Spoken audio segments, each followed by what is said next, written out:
तर पुणे पालिका प्रशासन आणि पाटबंधारे विभाग यांच्यात समन्वय या एकतानगर भागामध्ये पाहणी करतायत फिरून अण्णा खरं तर तुम्ही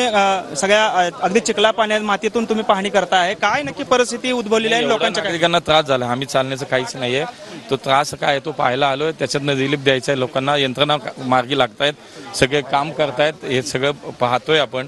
त्यामुळे लवकरात लवकर लोकांना मदत कशी होईल याच्यातनं लोकांना सावरण्यासाठी जे काय आवश्यक सगळ्या सुविधा आहेत त्या पुरवण्याचं काम लवकरात लवकर कसं हा प्रयत्न सुरू आहे। खरं तर अण्णा हे परिस्थिती कशामुळे उद्भवली गेली आपलं काय अनालिसिस आहे आणि काय त्याच्यावरती उपाययोजना सूचना न देता खूप पाणी सोडलं गेलं मला असं वाटतं त्याच्यामुळे हे सगळं घडलंय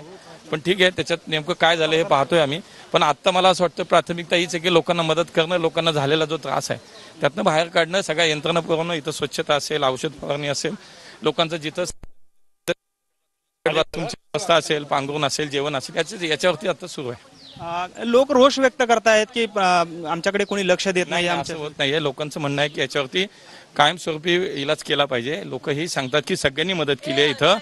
त्यामुळे लोक मदत करतायत हे सगळं दिसतंय यंत्रणा मदत करतायत आमचे लोकप्रतिनिधी मदत करतायत आता फक्त एकच आहे की याच्यावरती कायमस्वरूपी उपाय झाला पाहिजे। विरोधकांकडून राजकारण केलं जाते का कारण मला त्याच्यावर नाही बोलायचं त्यांना करू द्या शुभेच्छा।